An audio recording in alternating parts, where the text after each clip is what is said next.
suaranya di-unmute, Bu Siti Arafah. Kedengeran nggak? Nah, Kedengeran, Pak? Ya, sudah. kedengaran. Wajahnya yang tidak kedengaran. Assalamualaikum Pak Eko. Selamat pagi. Pagi, Bu. Pertama-tama saya mau melaporkan yang membuat saya gembira dulu ya Pak ya. Oh ya. Selama saya mengikuti PMB, selama mengikuti Mobi ini, alhamdulillah semua semutan, sakit sendi, sakit semua hilang. Ya. Jadi badan saya itu enteng gitu, enak banget lah, alhamdulillah. Jadi yang biasanya saya telapak kaki kalau diinjek kan itu tumitnya tuh sakit udah bertahun-tahun Pak. Bertahun-tahun Ibu tumitnya sakit. Iya, kalau diinjek. Nah, ya. Alhamdulillah sekarang saya bisa jalan kaki yang jauh gitu ya. Jadi udah nggak ada kerasa badan yang sakit pinggang bertahun-tahun ini bilang dokter yang pinggang tulang urat kejepit, tapi ternyata saya alhamdulillah semua saya rasain enak.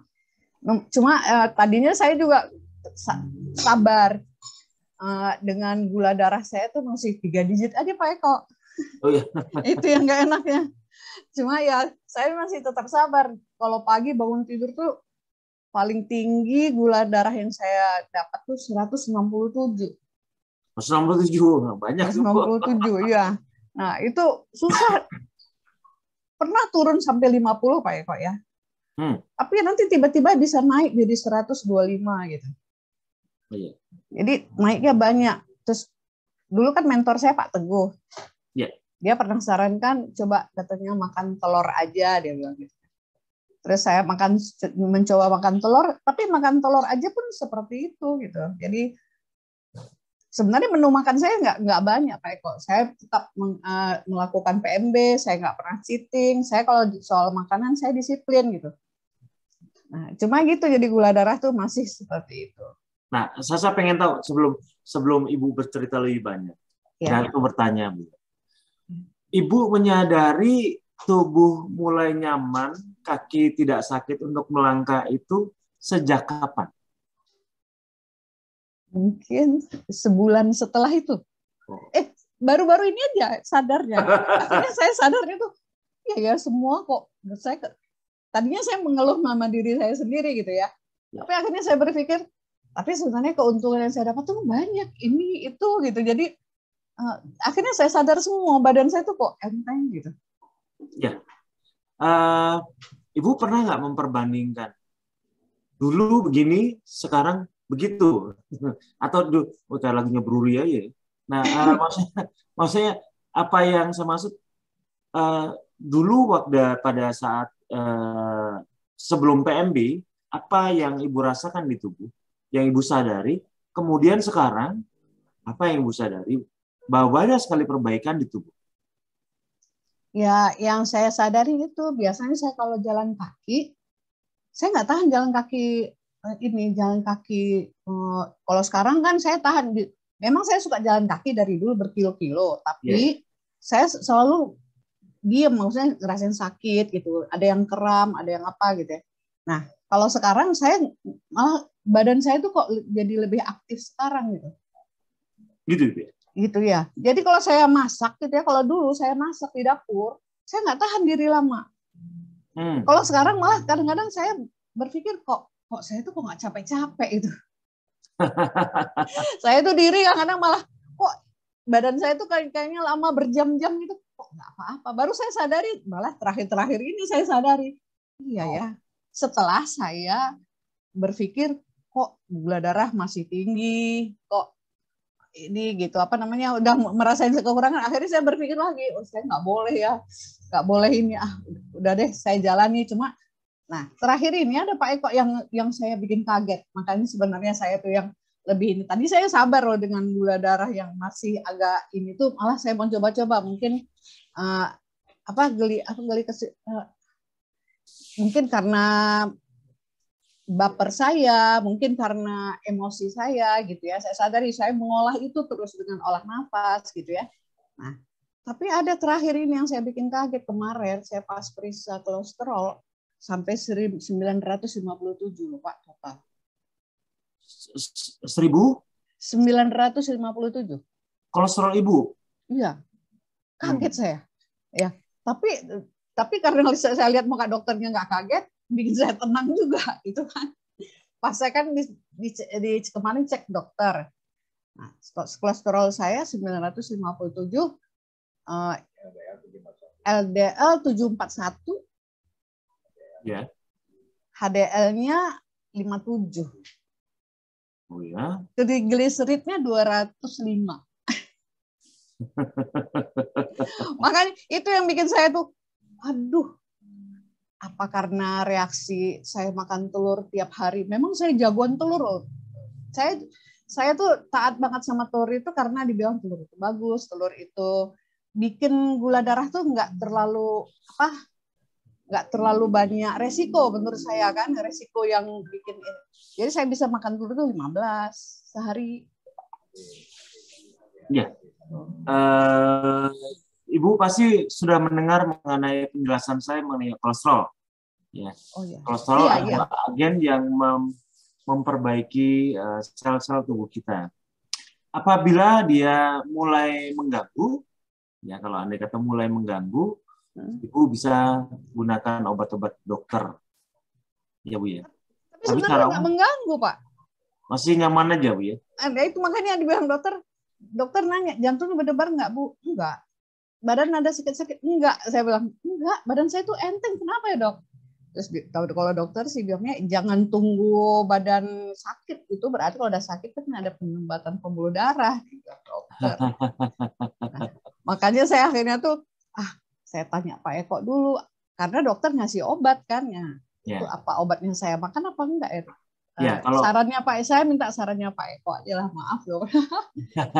Ya, jadi begini Bu Rafa. Kalau andai kata kolesterol itu memang baik di tubuh kita. Pada dasarnya dia akan menjadi baik kalau gula darah kita akan rendah. Pernah saya jelaskan mengenai glikasi.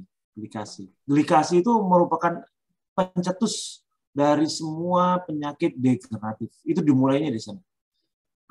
Jadi glikasi adalah satu proses di mana gula mulai mempengaruhi kerja di protein. Jadi begini, tubuh kita ini 100% terdiri dari protein. Dan kodratnya, dan takdirnya, tugasnya, setiap sel protein itu adalah punya fungsi untuk melakukan tugas-tugas tubuh, bermetabolisme, mendukung kerja dari alat-alat kerja tubuh kita. Yang jadi organ, sel tubuh kita kan banyak ya. Ada 37 triliun dan semuanya berfungsi. Ada yang menjadi otot, ada yang menjadi organ, ada yang menjadi darah, dan sebagainya. Kalau andai kata kita mengkonsumsi karbohidrat, maka kalau andai kata terlalu banyak, itu kita akan mengalami glikasi. Sedangkan kalau andai kata memakan karbohidrat pas, maka kita akan mengenalnya dengan glikosilasi. Mudah-mudahan nggak sulit tercerna ya. Glikosilasi itu adalah suatu istilah asing yang dari kata kira-kira pencampuran antara protein, persenyawaan antara protein dan gula, tapi disertai dengan enzim. Wah, bingung ya? Artinya di tubuh kita bisa menerima gula kalau andai kata tubuh merestuinya. Nggak apa-apa. Maka gula tidak akan jadi pengganggu. Kalau andai kata jadi pengganggu, kadang-kala kalau terlalu banyak, sel tidak mampu lagi menerima gula. Namanya glikasi. Ya, glikasi. Dan glikasi inilah semua awal penyakit muncul. Yang degeneratif ya, Bi. Degeneratif. Kita sakit pada darah menjadi lebih aneh, pembuluh darah menjadi lebih mudah pecah, itu karena glikasi. Contohnya banyak sekali yang saya terima informasinya, orang-orang yang pembuluh darahnya pecah, kena stroke, di mata, itu karena glikase. Nah, kedua, kasus-kasus di mana orang yang lebih jantungnya lebih mudah kena masalah. Terus kemudian banyak penyakit degeneratif seperti diabetes, jantung, ginjal, kemudian penyakit-penyakit yang tidak menular lainnya itu dimulai dari glikase. Sel-sel mulai menyimpang kerja karena kebanyakan gula. Nah, itu makanya selama ibu gula darahnya rendah, kolesterol tidak perlu dirisaukan. Tapi kalau ibu gula darahnya sudah mulai tinggi, kolesterol akan jadi musuh kita. Beneran itu.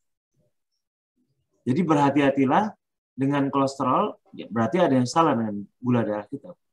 Orang mikirnya aneh sih, naturopati gitu. Ya, mikirnya aneh. Karena selalu dicari penyebabnya, bukan gejalanya. Berbeda dengan medis, kalau andai kata lihat gejalanya, oh orang ini sakit ini. Kalau kita, orang ini sakit ini berarti ada penyebabnya. Penyebabnya selalu gula. Karena gula sumber dari akar masalah. Dari sakit degeneratif semua orang modern. Tadi malam saya berdiskusi dengan para mentor, membahas mengenai bagaimana orang-orang Inuit yang kemarin saya bahas, ya, yang rata ibu sudah tahu semuanya, bahwa role model kita adalah orang Inuit. Orang Inuit itu, suku Inuit itu adalah satu-satunya suku bangsa yang hanya memakan protein tulen. 100%. 100%. Itu jarang sakit. Kalau andai kata sakit, justru karena infeksi. Jadi karena bakteri, karena virus, karena kecelakaan, karena hal-hal yang sifatnya tidak menguntungkan. Dan tapi bukan karena degeneratif. Tidak pernah mereka mengalami sakit degeneratif. Itu sampai disebutkan antara sebelum tahun 50. Tapi pada saat tahun 67 dibuat satu penelitian mengenai orang-orang suku Inuit yang sudah memakan karbohidrat, mereka jauh lebih banyak menerima penyakit degeneratif. Artinya produk-produk tanaman memang harus bijaksana dalam mengkonsumsinya. Tidak boleh terlalu banyak. Kalau pas, bagus. Artinya saya tidak mentang makan produk tumbuhan, tidak menentang. Tapi apabila kita sudah mengetahui, bijaksanalah mengaturnya. Ya, Bu Arafah. Karena ibu akan juga jadi bermasalah. Kolesterol ibu jadi kelihatan naik, dan nanti akan mengganggu juga kalau andai kata pada satu waktu antara gula dan kolesterol nggak seimbang. Nah, sekarang adalah harus ibu bisa gunakan obat medis kalau andai kata dianggap mengganggu. Ya, Bu. Kalau mengenai gulanya itu, Pak, kan tadinya saya sebelumnya kan memang pakai insulin sebelum ikut mobil. Ya. Menurunkan, saya tuh udah berusaha banget rasanya untuk apa sih supaya gula tuh ini, tapi ya nggak, kalau bangun tidur tuh ya nggak pernah di bawah 100. Berapa, Bu? Ya itu paling tinggi 167 kan, 132, 150. 132. Diusahakan Pak, Bu, coba lebih tenang. Nah, itu. Gula darah ibu kalau sebelum tidur 120, pasti paginya lebih tinggi. Lebih tinggi. Kenapa? Karena kita akan kencing malam. Kencing malam pasti akan membuat kita terbangun. Terbangun malam itu membuat gluconeogenesis. Gluconeogenesis menambah gula. Nah, kalau andai kata kencing itu mekanisme mengeluarkan gula. Begitu gula darahnya 120, maka akan ada mekanisme yang meminta ginjal kita untuk menyaring gula, mengeluarkannya dari tubuh dengan harapan darah kurang gulanya. Tapi yang terjadi pada saat air kencing dikeluarkan, kita harus bangun. Nah, pagi bangun, mulai yang namanya lingkaran setan, tidak pernah berhenti. Begitu kita bangun, gula darah kita naik lagi. Nah, begitu kita tidur, si ginjal akan melihat, aduh, gula banyak, keluarin dari tubuh. Masukkan ke kandung kemih. Pengen kencing lagi, bangun lagi. Terus kemudian terus terjadi putaran-putaran ini. Sampaiannya pagi hari gula darah meningkat, lebih tinggi dibandingkan sebelum dia tidur. Makanya di waktu upayakan sebelum tidur gula darahnya harus dalam keadaan di bawah 100. Di bawah 100. Itu. Iya. Itu yang belum pernah, kalau malam itu nggak pernah di bawah 100. Nah, Ibu sudah bagus mengalami progres yang bagus ya. Dari apa yang Ibu ceritakan, gula darahnya udah menurun, sudah bisa berjalan ke sana sini, tenaga lebih bagus. Itu bagus. Iya. Nah, sekarang Ibu tinggal pikirkan gimana caranya menurunkan gula di bawah 120 sebelum tidur. Kita saya coba dengan insulin dengan ini kecil? Bisa saja. Bisa saja. Hanya sekali. Artinya sekali pakai itu biasanya bisa menjadi pemicu dari kesembuhan selama berbulan-bulan.